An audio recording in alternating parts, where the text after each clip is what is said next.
Down in that crack right here. Didn't see it. And the site is about over there before the trees. So let's go see. Be more careful.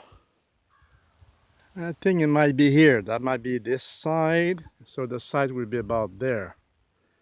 Very difficult to move in this. It's deep.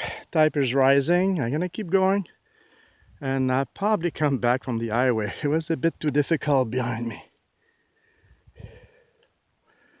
Okay. So trench go back to the water around here in that direction. And maybe it's this piece of land that's chopped off, or maybe it's that one there. So let's keep going.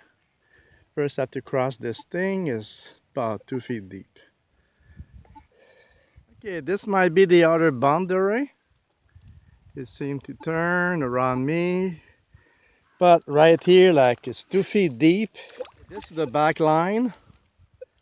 It's deep and it turned right here back to the river.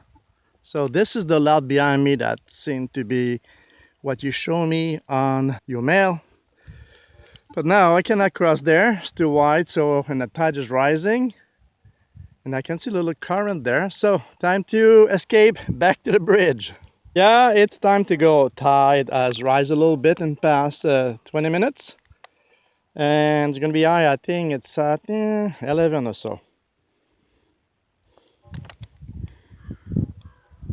Okay, back on the railroad trail, and it was right there. And yes, there's a rectangular trenches there, but you cannot detect because I cannot bring my detector close enough to the ground, full of salty signal.